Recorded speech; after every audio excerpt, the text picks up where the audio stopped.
Guys, Rich here. So I'm about to restring my guitar and I thought, hell, why not make a video on it? Because, you know, not everyone knows how to restring a guitar and some people just aren't really sure about guitar maintenance. So I'm going to take you through step by step about what I do. So once the strings are off, the first thing I like to do is take a damp cloth and just go fret by fret. Even if it looks clean, it can be surprising how much dirt, gunk, dead skin is on here. You can see already, oh, yeah, so it looked clean from the camera angle, but it's not so clean. So I hadn't planned on doing this, but then I took a look at the frets and I thought, yeah, why not? So what I'm going to do is I'm going to polish the frets. To do this, I need masking tape, and I'm basically going to tape up the fretboard, and I'm also going to tape up over the pickups, and I'll explain why in a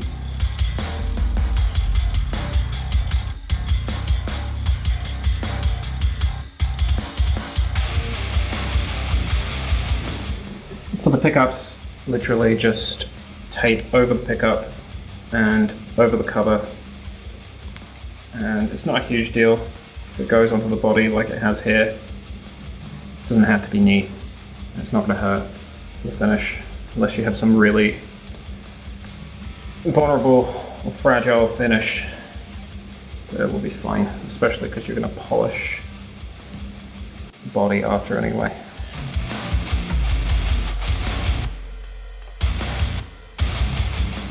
Alrighty, so, not my neatest job ever, but doesn't really matter, it's gonna come off anyway.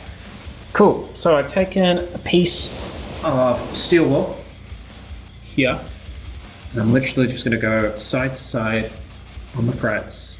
Not too much pressure, and then look every now and then, just to see that you're polishing it properly. And when it's nice and shiny, just move on. As long as you're not too hard, you're not going to damage your guitar.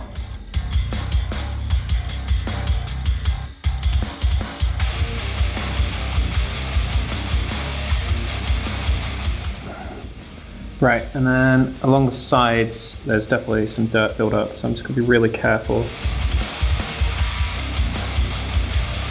Cool, so now I'm ready to take the main section of tape off the fretboard. I'm going to leave the pickups taped off because there's going to be parts of the frets that I'm going to want to go over again that are covered by the tape.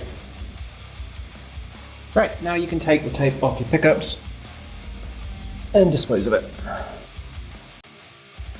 And then take a cloth and just wipe the body down. Cool, and just make sure that there aren't any of those metal flakes. At this point, I want to see if the neck is straight or not. And the reason why is because guitars are made of wood, and wood will shrink or expand depending on the weather. So what I'll do is I'll take this pickup ring and I'll look down that pickup ring to the neck. And I'll use it as a reference point to see how straight the neck is. Now, if you've never done this before, it might be a little bit tricky.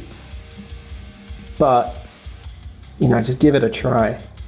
So I'm looking down here, I can see a slight bend of the neck, but it doesn't have to be super duper straight, so I'm not too fussed. If there was a significant bend, I would have to unattach this cover and I'd have to alter the truss rod, which is a metal bar that runs on the inside of the neck. And I would either have to tighten it or loosen it, depending on where the bend was, whether it was an outward bend or an inward bend. Now, if you've never done this before, and you're not feeling confident, I would recommend that you take it to Ricky. Ricky works at Whammy Bar. I've had him set up my guitars and basses before when I've been too lazy to do it myself. He does a really good job. So shout out to Ricky, definitely take it to him. Otherwise, you know, give it a shot because everyone's got to learn somehow. And unless you've got like a spare guitar that you're, you know, willing to risk, you've just got to give it a go. You've got to learn somehow. So the next thing is to check if the fretboard needs lemon oil or conditioner. So you need to judge how dry your fretboard is And also think about the last time that you did this. Now, I recommend that you do this once every 4 to 6 months. You don't need to do it that often. And when I first started playing, I had guitarists telling me that you needed to do it every couple of weeks, every month. You know, they talked about it like giving the guitar a drink, like hydrating it, and that it would die of thirst if it didn't have this every month. And you know, since then, I've learned that's not necessary, that you're actually gonna potentially do more damage if you do it that often. Yeah, once every 4 to 6 months is fine. Now this is a rosewood fingerboard. It's fine to do it on this. Ebony is fine as well. Do not do it on maple. You know, maple is usually like a beige color, rosewood is brown, ebony is pretty much black. The reason why you don't want to do it on maple is because, you know, maple basically has its own oil, has its own natural oils. So yeah, doesn't require it, don't need to do it, just don't do it. So what I'm going to do, take a little bit of this, my green cloth. I'm just going to work it a fret at a time, not too much, and then wipe off any excess.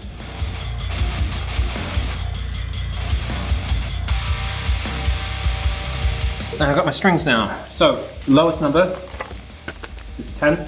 That will be my highest string. 13, 17, 26, 36, and the low E. Alright, so, take my low E out. My string, make sure it goes through the groove of the nut.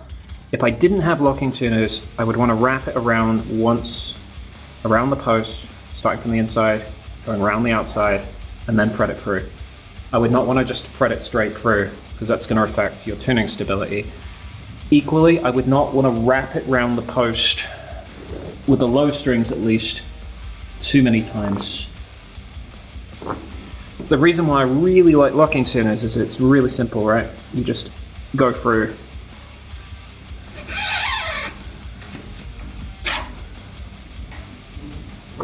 And then for the PRS ones, take the little head, locking head, and then you lock it down.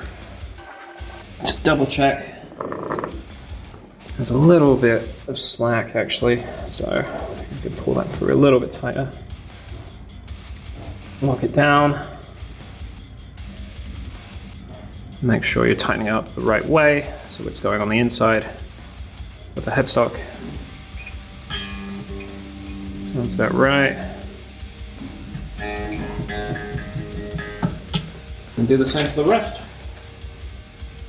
And now it's time to take my damp cloth again and just wipe down the body.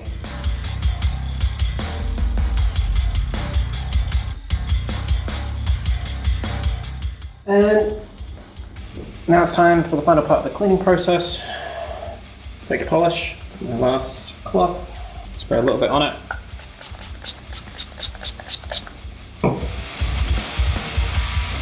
Alright, and this is the result. A nice, clean, shining guitar, and I can't wait to play it. Take our clippers, clip off the excess string. I tend to leave about 1 centimeter or so, just sticking out.